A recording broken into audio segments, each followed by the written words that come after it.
felt weird because even in California, even though as diverse as it was, more often than not, I was the only black kid in my class. And whenever there's another black kid that came to our school, I got so excited. I was like, whoa, there's somebody that looks like me.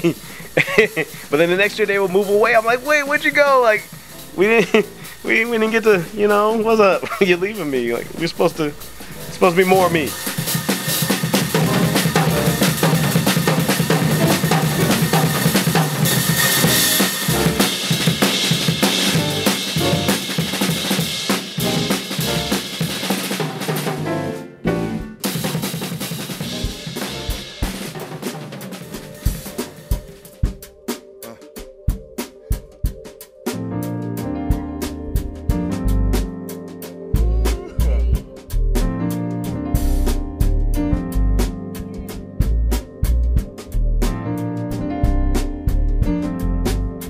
My dad growing up in the deep south, my mom being born in Texas, you know, and then moving to California, for one, that's culture shock within itself. And then having 3 black boys who were playing with kids of all different backgrounds, dating women and girls from all different ethnic backgrounds.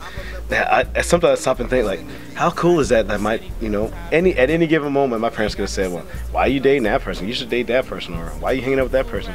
They never said anything that, you know, because they could have easily, I mean, like, I know the stuff my dad went through, and he could have easily spoke up. He dealt with some horrible stuff in the South in the 40s and 50s, and so he could have easily tried to interject his experience onto mine, but he had the wherewithal to know his experience wasn't going to be my experience, so I credit him for that, and my mom as well. Like a charm that I got from my mama in the palm of my hand. It's like a land that I'm fond of, a calmed up line love, the black Dalai Lama of. Feed the masses with 2 fish from 1 love, the sum of all pieces. Release new releases to release us from the pieces. The thesis I used to get my little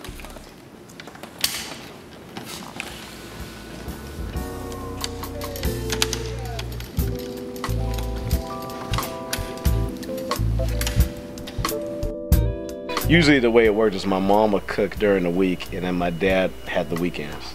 So he would do the lunch and dinners on Saturdays. Well, usually what happened was, because we all played soccer, so Saturday mornings he would go to the donut shop, Winchell's, chain donut shop in California, and get donuts, and then we'd eat the donuts, go to soccer games, and then he would make dinner that night. And then Sunday morning, so we didn't go to church. I was like the first person in my family to become a Christian as an adult, so we didn't go to church. So by Sunday mornings, my dad would cook breakfast every morning. He would make scrambled, and I use his same scrambled eggs recipe. Thankfully, my kids love it, but I make them the same way he does.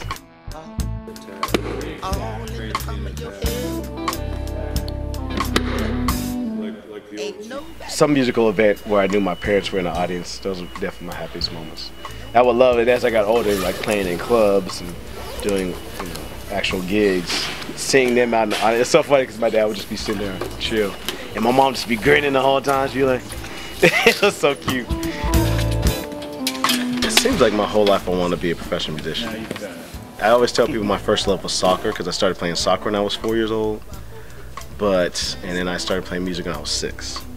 But even as a young kid, I was constantly listening to music, beating on the couch, beating on the walls. Whenever my mom or dad were cooking in the kitchen, I'd pull out the pots and pans and make a makeshift drum set, even as a toddler.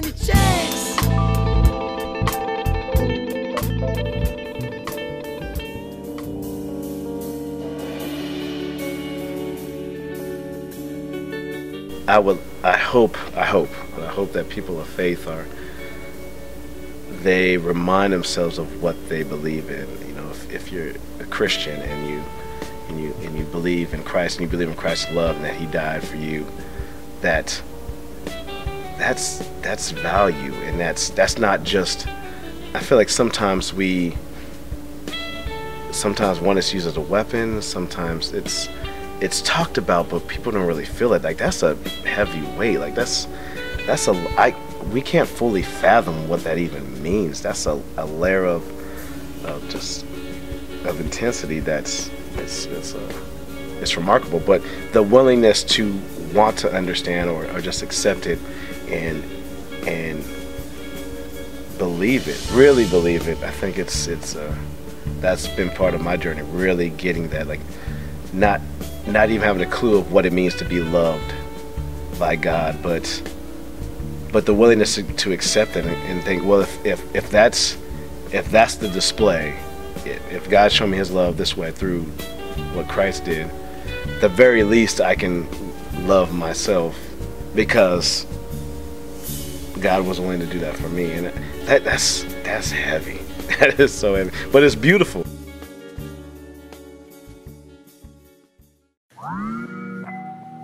Yeah. Mic check. Yeah. Any tribe save lives. Dilly. Yeah. Look.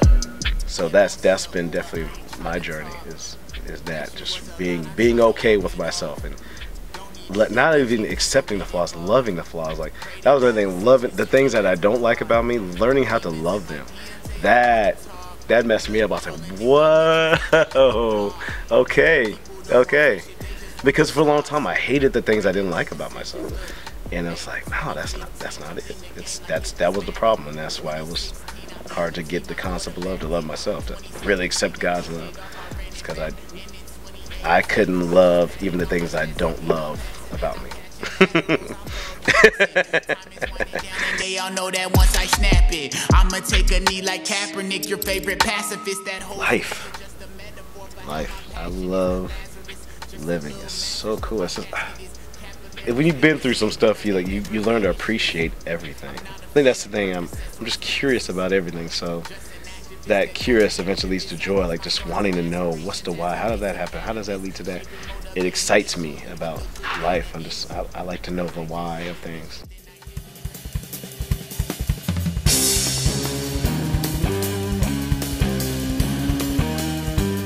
I love grooves. I love all of them. I love swing. I love swing. I love a clave. I love a train beat. I just love grooves. So when I play, I want it to feel right, and I feel like I'm getting a better sense of how to make those grooves feel good. My dad wanted me to meet next Tony Williams. It's like, man, when I heard Greg Hutchinson play a couple years ago with Josh Redman's trio, I was like, I can't do that anymore, and that's okay. I'm okay with that. It's fine. But I still get to create. That's what's awesome. One of those things that's beautiful about us as human beings, we get to create. We're creatures, so we get to create. We were created. We are created to create.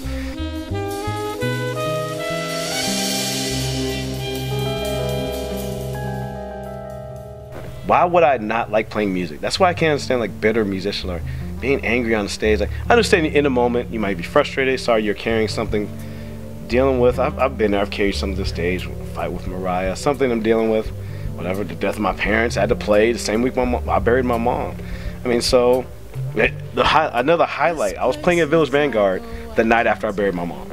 Like, talk about highs and lows. I've done, I can't carry around. I need to let go. But I had to, and so in a sense, it was like an homage to them. It was like a prayer. In the shadow of me, gradually battling me, a fall from grace like Adam and Eve. Search for the inner Vatican in me, the temple, the body. I'm mental, I'm godly. Somehow I made my.